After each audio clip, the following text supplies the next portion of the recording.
그러면 세 번째, 예수님의 광야의 시험을 우리가 또 분별해 봅시다. 마태복음 4장 1절에서 11절 말씀을 보겠습니다. 그때 예수께서 누구에 이끌려? 성령에 이끌려 마귀에게 시험을 받으러 광야로 가셨어요. 근데 예수님의 지금 이 말씀만 들으면 몰라요. 예수님이 베들레헴에 태어났어요. 말씀으로 오신 거야. 근데 애굽으로 가셨어. 인류의 죄를 지신 육신을 가지고 오신 예수님을 상징해요. 근데 예수님이 이스라엘 땅으로 가요. 그 시간이 애굽에서 출애굽을 하여 홍해바다를 건넌 시기, 하나님의 영으로 거듭난 시기예요. 그런데 그 예수님을 나사렛 동네로 또 인도해요. 그래서 목수의 아들로 성장해요. 이 나사렛 동네 시기가 광야 시기예요.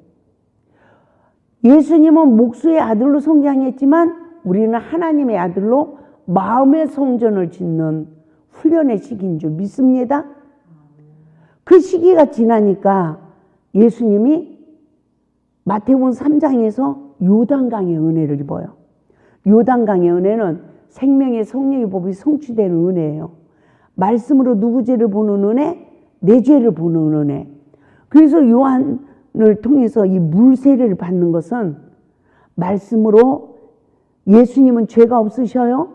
근데 인류의 모든 죄를 다 보는 은혜. 그래야 내가 죽지. 그래야 예수님이 죽으시죠. 그래서 물에 우리가 침례에 그러면 물에 들어갔다 일어나오잖아요.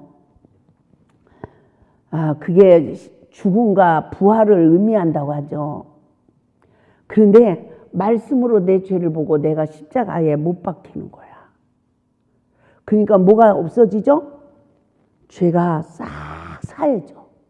말씀으로 내 죄를 보고 말씀의 의자에 엎드리니까 말씀으로 죄사함의 역사가 이루어지는 거예요. 그러니까 예수님이 물에서 올라오는 시기, 깨끗이 신부단장된 시기. 내 안에 악의 모양이라도 있다 없다?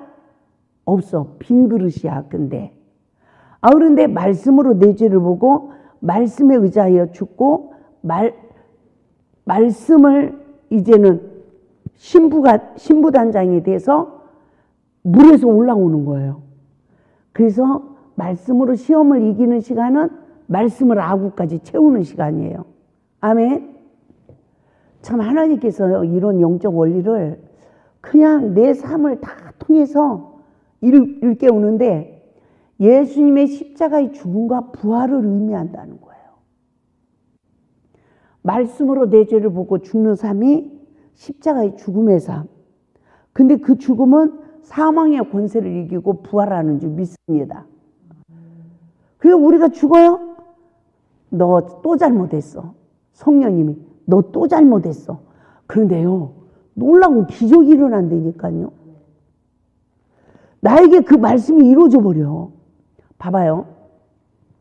성령님이 내 죄를 한번 딱 간섭하면 그 말씀이 나에게 이루어진다고요. 내가 노력을 해서 이루어지는 게 아니에요. 할렐루야. 말씀을 지금 들어. 그런데 개개의 어떤 시험이 왔어.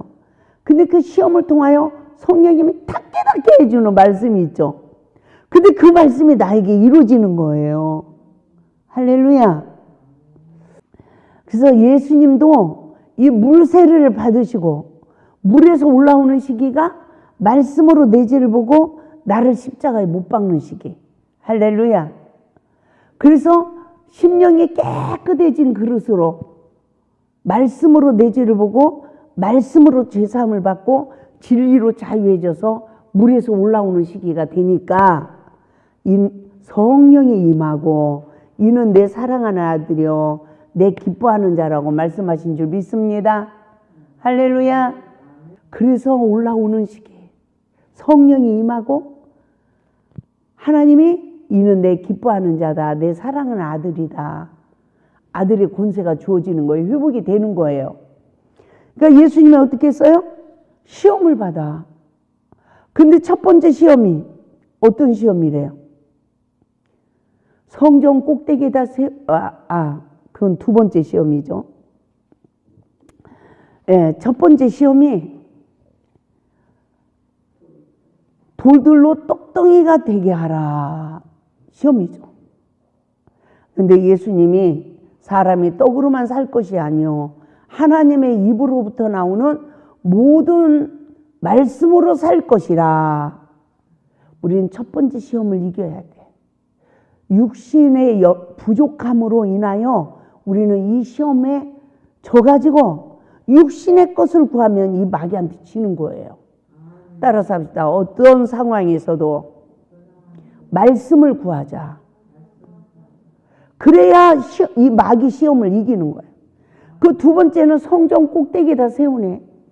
그러면서 뭐라고 말을 하냐면 그가 너를 뛰어내려 보래. 하나님의 아들이면 뛰어내리래. 그러면 너를 받들어 발이 돌에 부딪히지 않게 하리로다. 그러니까 네가 뛰어내리면 하나님이 사자들을 명해서 너를 받아줄 거다 이 말이죠. 그러니까 7절에서 예수님이 뭐라고 합니까? 주 너의 하나님을 시험하지 말라. 저는 여기서 뭘 깨달았냐면요.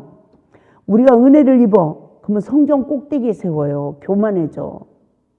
지식 가진 걸로 교만해지면 어떻게 하죠? 야, 이 미련한 거사 속 터진다. 이렇게 되는 거예요. 이게 남용하는 거예요. 내가 깔끔해. 아, 이거 이렇게 지저분하겠어? 이러면 그게 남용하는 거예요. 나에게 준 달란트를 남용하는 거죠. 그러면 두 번째 시험을 못 이겨요. 세 번째는 원수마귀가 어떻게 돼요? 천하만국을 보여주면서 만일 내게 엎드려 경배하면 이 모든 것을 내게 주리라. 참요. 마귀를 선택해야 되는지 하나님을 선택해야 되는지 우리가 이런 기로가 있죠. 어느 성도가 큰 돈을 빌려줬는데 그 돈을 못 받았대. 근데 하필 주일날 만나서 그 돈을 준다고 그런대. 그럴 때 웬만한 사람은 돈 받으려고 주일날 갑니다. 맞죠? 교회 안 가요.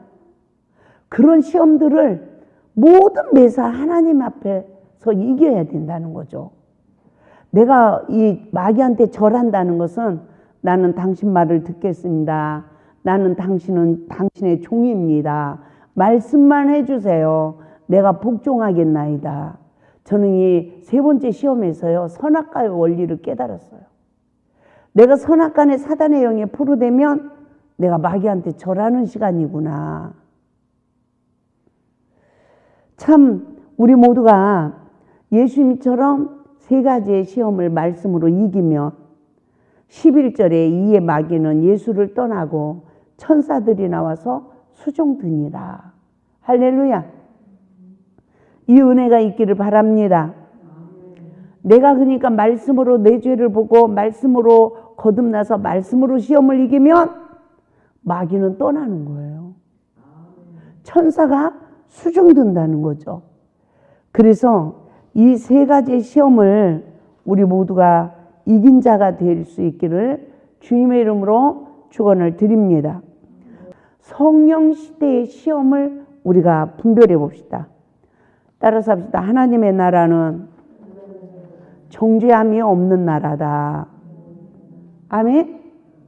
우리는 날마다 정죄하는 이 삶에서 벗어나서 이겨야 우리가 시험을 이긴 자의 권세가 주어지는데 로마서 8장 1, 2절 말씀 보면 예수 그리스도 예수 안에 있는 자에게는 결코 정죄함이 없대요.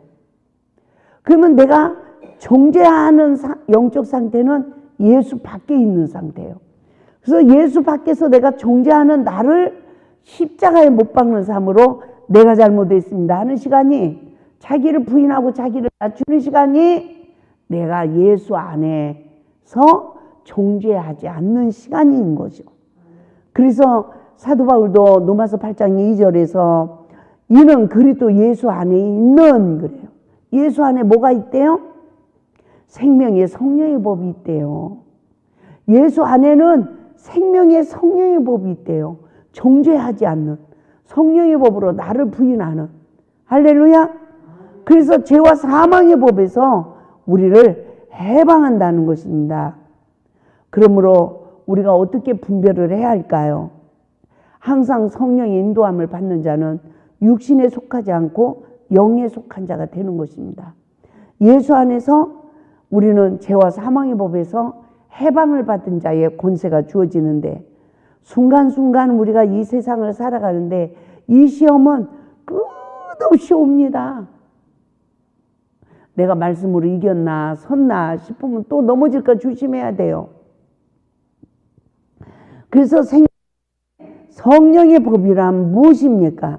성령님 말씀으로 죄가 죄되게 하시고 또 죄가 나로 시작됐음을 깨닫는 이 은혜. 원수하고 원수가 돼. 그 시간은 내가 원수를 사랑하지 못하는 시간이기 때문에 내가 하나님 말씀을 범했다는 걸 깨닫고 도리어 원수 앞에 엎드리는 믿음의 삶을 살아가야 될 줄 믿습니다. 그래서 땅에서 풀어야 하늘에서도 풀린다는 거죠.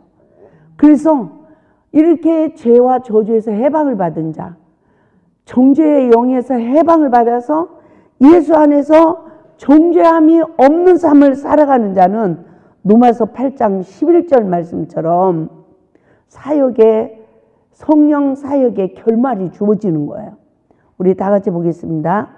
예수를 죽은 자 가운데서 살리신 이의 영이 너희 안에 거하시면 그리스도 예수를 죽은 자 가운데서 살리신 이가 너희 안에 거하시는 그의 영으로 말미암아 너희 죽을 몸도 살리시리라.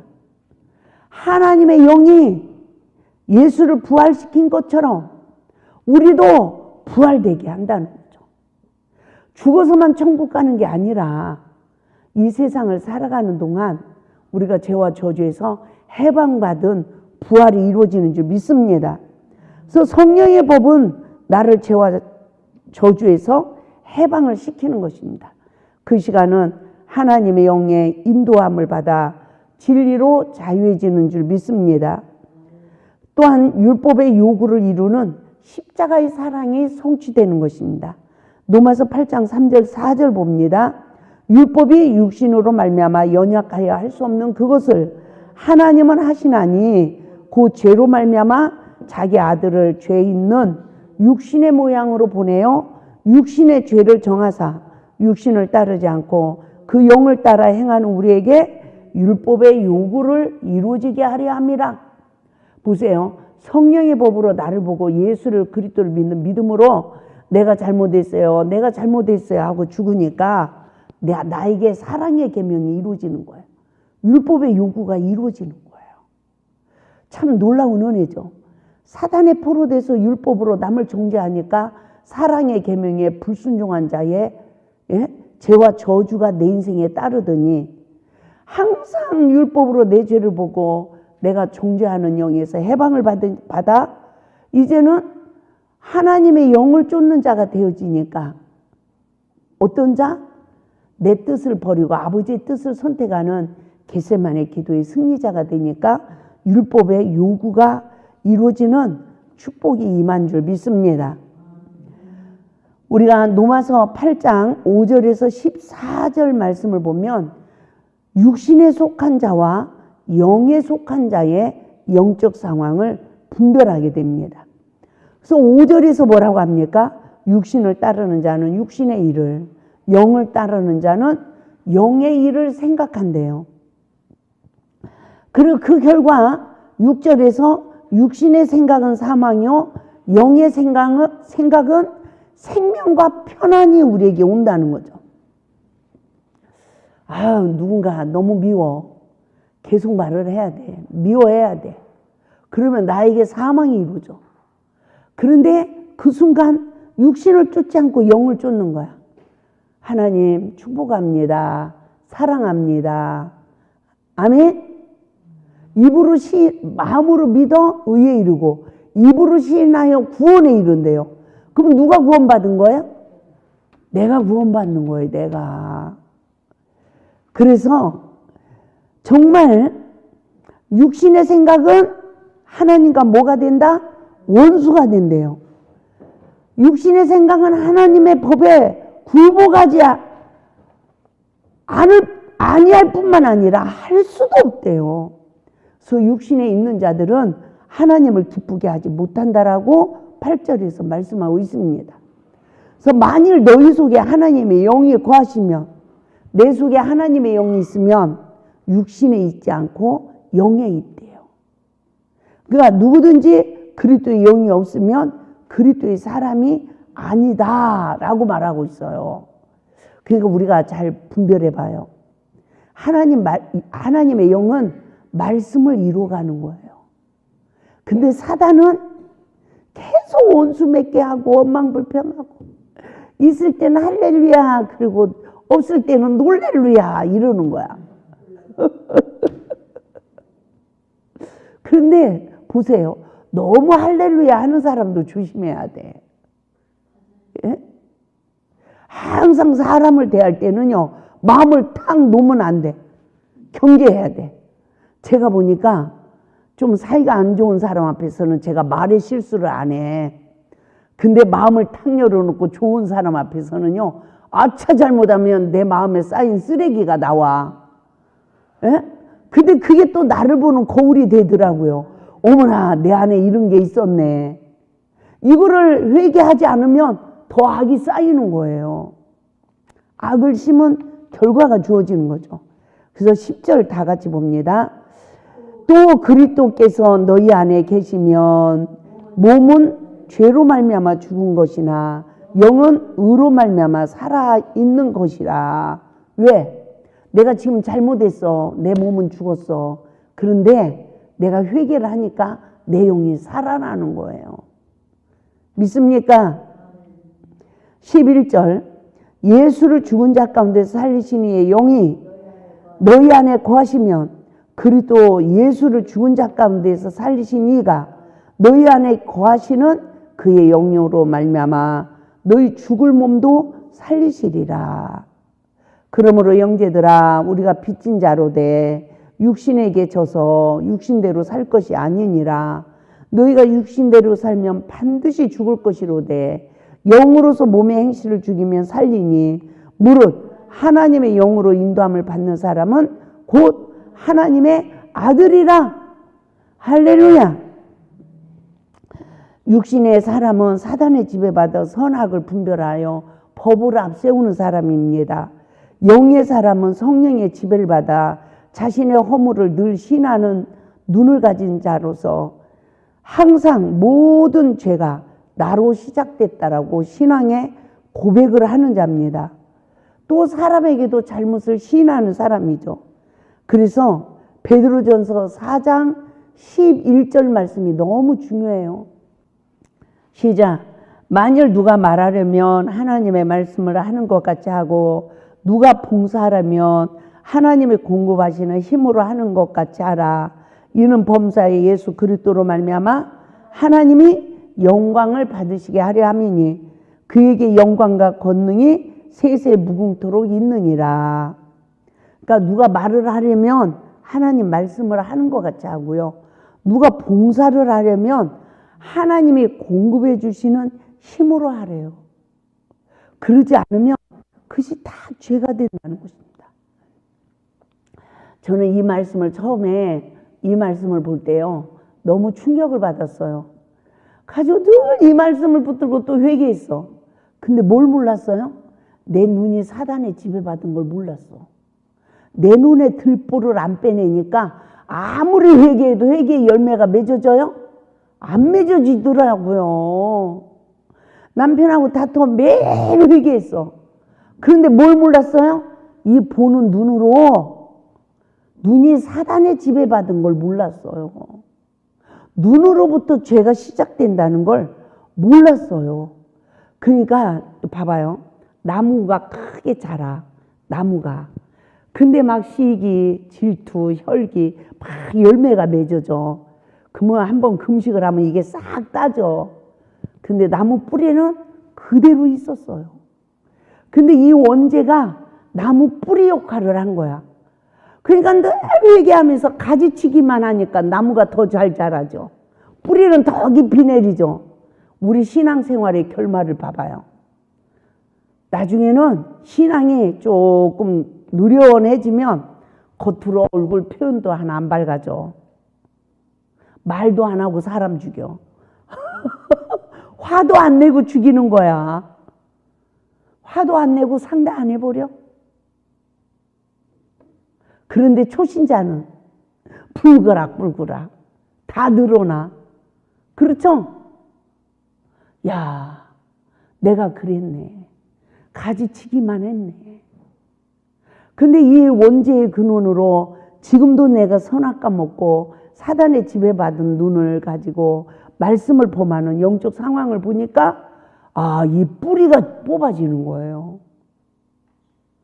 그래서 나무를 죽이려면은 뭐에다 약을 줘야 되죠? 뿌리에다 약을 줘야 된대. 뿌리. 예? 그 약을 이렇게 넣어주면 몇 년 안 돼서 그 큰 나무가 죽는데요. 그래서 성령의 시대는 단물인 줄 믿습니다. 우리의 심령에 은혜가 넘치는지 마르는지 이걸 분별해야 돼요. 성령의 법으로 나를 십자가에 못 박는 자는 우리 심령이 처음엔 말라요. 그런데 때가 되면 은혜의 힘이 올라와요.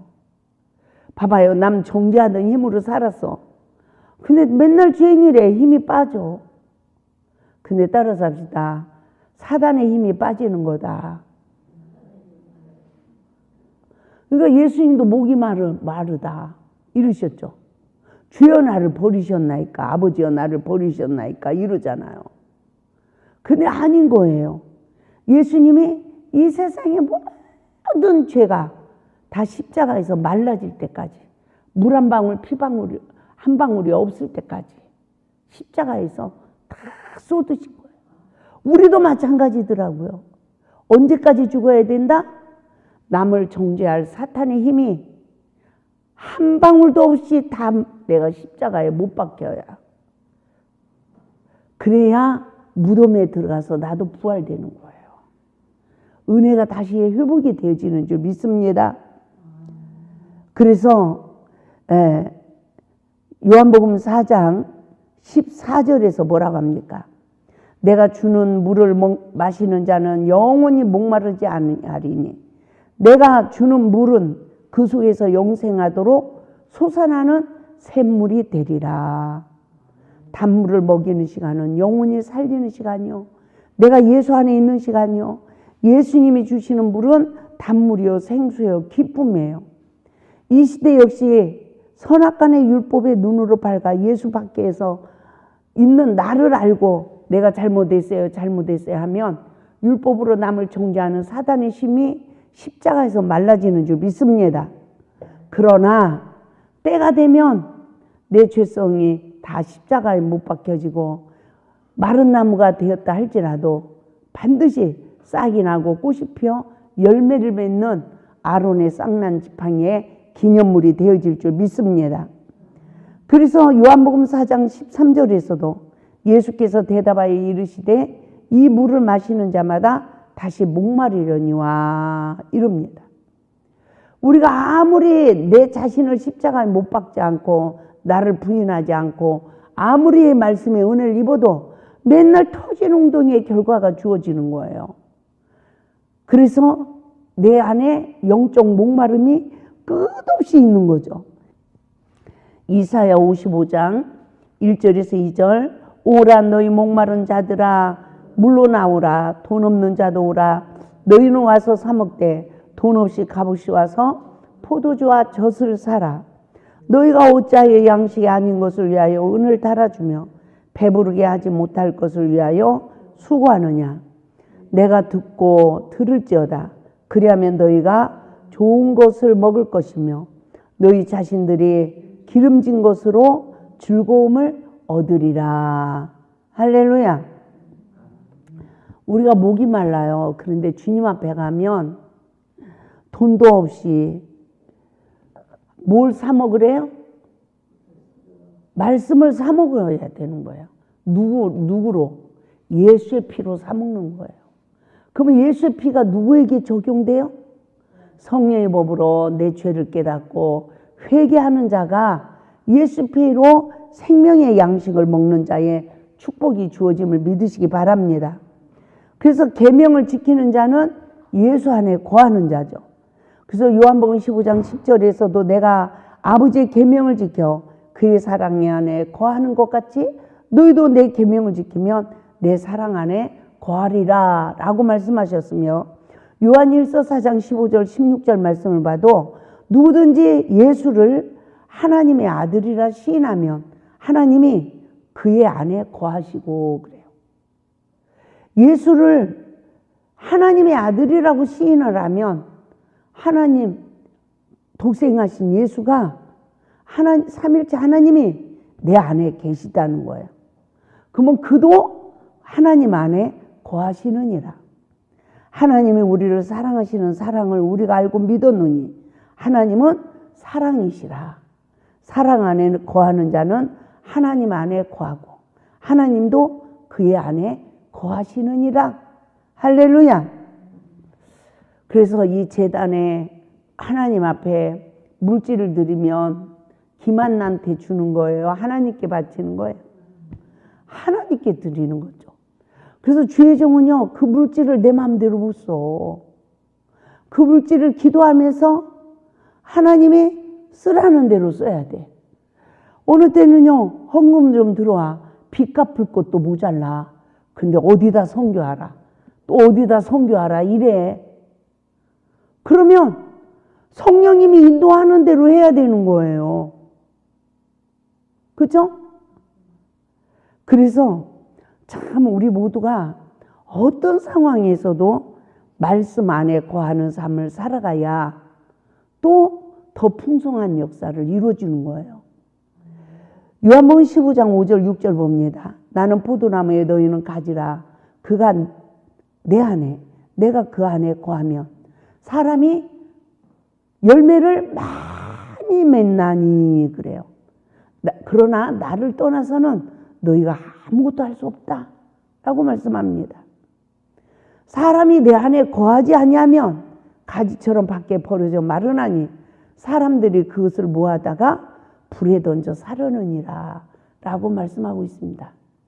제 자신을 보니까 2000년도가 내가 완전 예수 밖의 삶으로 율법의 의의가 강해지니까 하나님이 사람에게 다 밟히게 했어. 밟히게 했는데 하나님이 저에게도 회개할 기회를 주신 거 아닙니까?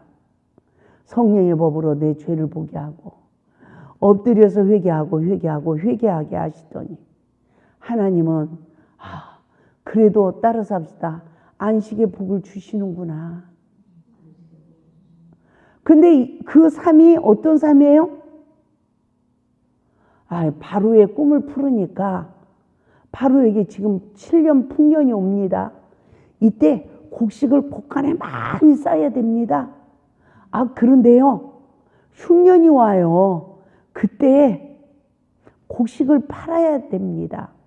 그래가지고요, 이 요셉이 이제 국무총리가 됐는데, 애굽의 국무총리가 됐는데, 진짜 풍년이 오네.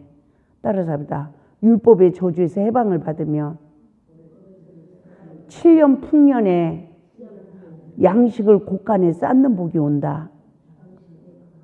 그러니까 저는 2001년도서부터 흉년이 왔잖아요. 근데 그 흉년이 술 맡은 관원장, 떡 맡은 관원장의 꿈을 풀고 2년 만에 술 맡은 관원장이 요셉을 기억하잖아. 그래서 제가 뭘 깨달았냐면 율법과 복음이 풀려나도 깨달아도 숙성기간이 필요하구나. 더 2년 동안 옥생활이 필요한 거구나. 그래야 더 분별하는 은혜를 있고 더 깨닫는 거예요. 금방 자유케 해봐요. 할렐루야. 네 맘대로 내 맘대로 이렇게 되죠. 그래서 아무리 진리를 깨달아도 하나님이 고난의 그 숙성기간이 필요하더라고요. 그리고 나니까 바로의 꿈을 푸는 거예요. 앞으로 7년, 6년, 풍년이 옵니다. 근데 7년, 6년이 옵니다. 그러니까 그 7년, 6년의 시기에 땅 문서까지 다 가지고 안 굶어 죽어야 되니까. 가지고 다 사들여. 저는 땅 문서 안 받고 말씀을 그냥 줄 거예요. 제가 유튜브에 막 실시간 방송으로 내가 이렇게 올리고 이러니까 한 분이 그래요. 제 옆에서 같이 일하던 분이, 원장님 이러면 사람들이 안 오는데요. 이래. 안 와도 돼요. 한 사람이라도 더 살으면 돼요. 맞아요, 틀려요? 사람 많이 오면요, 나 힘들어요. 나 그런 거 다 떠났어요. 한 영혼이라도 말씀을 듣고 산다면, 맞죠? 그 수로 감사한 거지. 내가 무슨 여기에 대골 같은 집을 지키기 위해서 태어난 것도 아니고, 만백성들 앞에서 인기가 높아지기 위해서 태어난 것도 아니고, 맞죠? 그래서 저는 한 사람이 있어도 하루 종일 설교를 하잖아요. 예? 모든 거에 자유케 하셨어요. 그래서 우리는 따라서 하나님 앞에서 내 할 일에 최선을 다하면 된다. 아멘? 그게 내 본분이에요. 내 본분. 그래서 참 하나님 오늘도 이 귀한 말씀을 많이 증거하게 했습니다. 하나님 이 말씀이 전한 자와 듣는 자에게 다 성취되도록 성령님이 기억나게 하시고 내 삶에 적용하게 하시고 십자가의 대속의 은혜가 성취되게 하옵소서. 그래야 생명의 떡을 먹은 자의 권세로 다 하나님의 형상으로 부활되게 하소서. 할렐루야. 신의 성품을 가진 자가 되게 하소서. 생활에 성령의 9가지 열매를 맺는 축복된 삶이 우리 모두에게 이루어지게 하옵소서. 우리 모두가 예수 안에서 이기고 승리할 수 있기를 바랍니다. 할렐루야. 하나님께 영광 박수 돌립니다.